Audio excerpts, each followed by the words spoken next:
Dear friends, so now I'm with my great friend Armando. He was serving in China for a couple years or a few years. Yeah, and I knew him since back in the days, 2010, when I moved to San Mateo to do some teaching work in the field. I think we got to know each other pretty well because we were part of a team. Right. Yeah, so it's nice to see you back. Likewise. I hope you had a great time in China. It was a blessing. Yeah, you probably have a lot to say, right? A lot of stories and great experiences. Great experiences, yeah. Today, we have the privilege to get to know Armando a little bit. And in the next few minutes, he's going to share with us some of his raps and poetry that he produces. And maybe you could share a little bit about yourself and how did you get into rap and poetry. And also, I know you're a Baha'i, and maybe you could share how those are all connected. Sure. So in high school is where it all started. And a friend of mine named Ron Ritchie, may he be well, he approached me. And I don't know why he approached me, but I'm very thankful that he did. And he said, hey, would you be interested in getting together, rapping, maybe for, just get in the habit of writing. He was already in that habit of rapping, and on his own, was putting things together. And last time I checked in, he was trying to pursue that path. But in high school, he reached out to me. He also reached out to another friend of ours. And together, we would just write rhymes. And several times I remember going back to my house. My mom had a karaoke machine. So we would literally make some recordings on just a very simple karaoke machine, just practicing. But that started the ball. That's how things got rolling for me. And then eventually, when I got to college, that habit of writing stayed with me, but in college I became much more conscientious, much more mindful. And around 2003, I was reflecting a lot about my own life, about the purpose of life, and how things were going in the world. And I again picked up the pen and started to write like reflections. And then naturally the reflections started to morph into poems. Okay. And as I continued, sometimes I would make the words rhyme, hence a rap. Sometimes I would not. But regardless, that poetry has just stayed with me. And since I've become a Baha'i, which was nearly like 13 years back, I found a lot of ammunition within Baha'u'llah's writings. A lot of inspiration, a lot of motivation, and a lot of fuel that inspired my own thoughts to want to write and to just keep up that habit.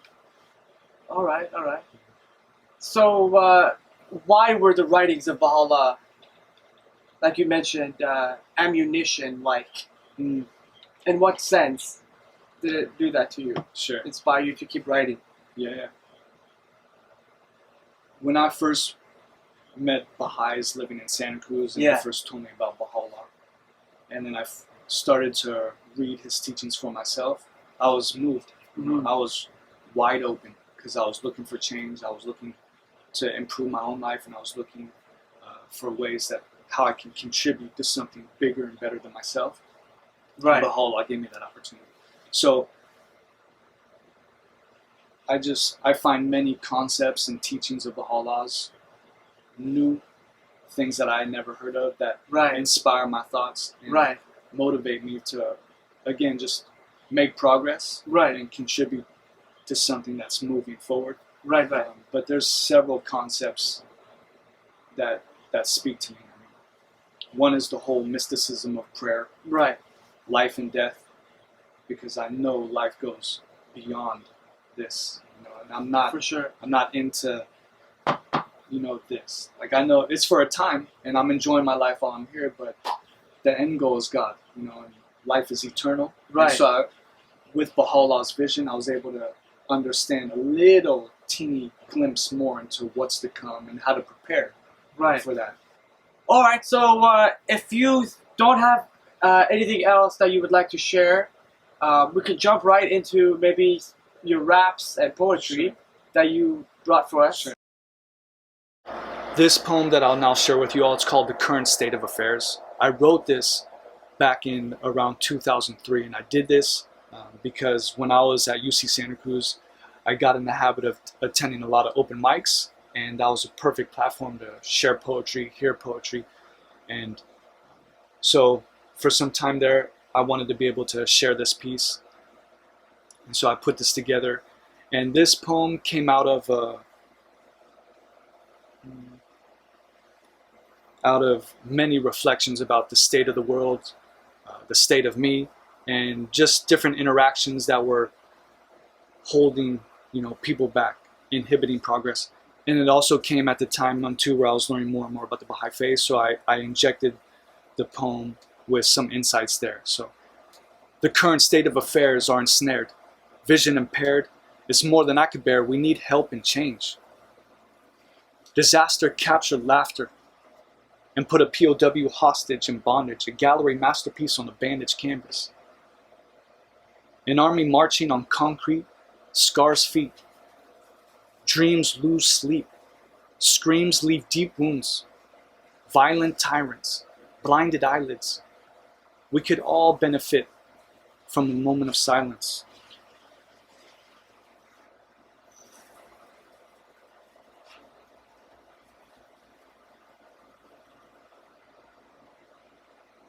People are largely starving for justice, and now's the time to ask how and why. The attachment to passion was a distracted attraction and damaged a delicate, eloquent specimen. We grow up too fast to look back. From daylight playtime to late night stage fright, gang signs take lives over blocks and colors. I wish we'd see each other as different shades of the same kind. Great minds, stay kind. Patience is needed because everything takes time. Fanaticism and schism have ruined religion. What is behind the interest of politicians' decisions? Too many different opinions. A negligent deficit can't count the amount. The debt bounced. The challenge is to reestablish a balance between the rich and the poor. Don't ignore the only inflation I hope for is in education.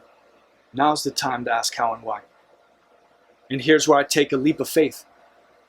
Try to get it straight. Awaken patient pages, laced with a sacred, ancient language. Spirit lyrics never perish. The guides provide strength when we need at times. Read between the lines, and peace you will find. The mind opens doors. The heart is the core, deep peace to you and yours. I'm taking the time to find myself and realize goals in life don't lie in wealth.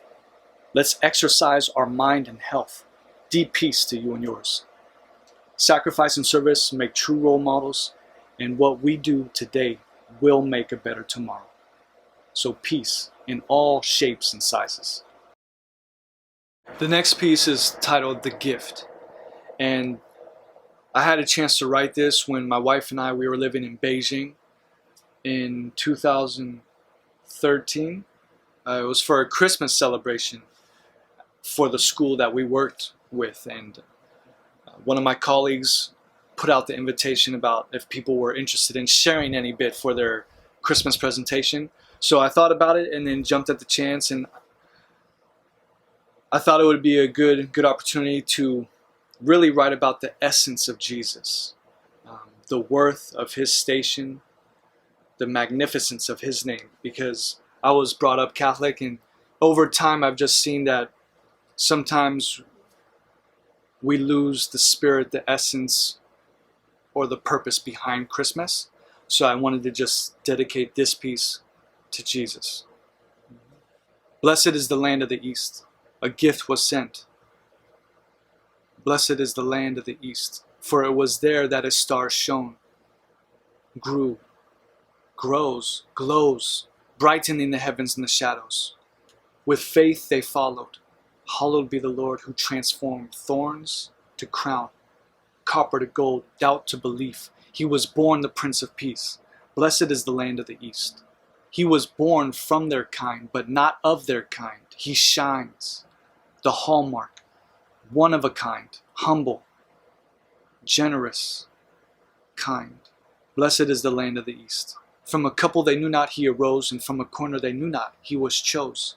He is a rose, a sword, a pillar, a light, the word, the way, a mercy, a life, a name, a nightingale, a trumpet blast, a youth who moved and made impact. Blessed is the land of the East.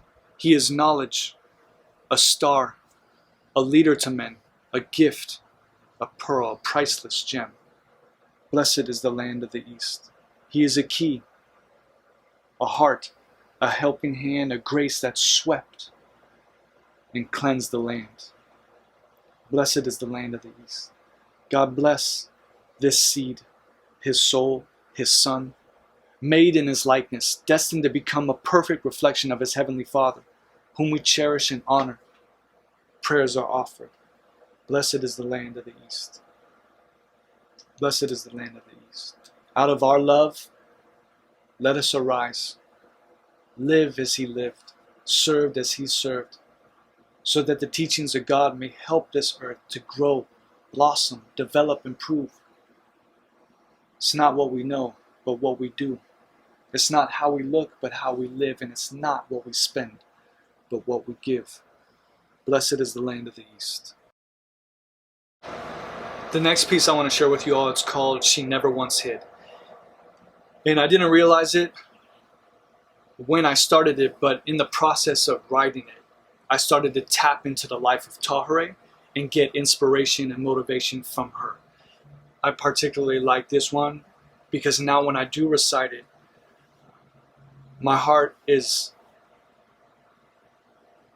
dedicating it to her. And I feel it's for a great purpose. And so again, this poem is out of the inspiration from the life and time of Tahereh.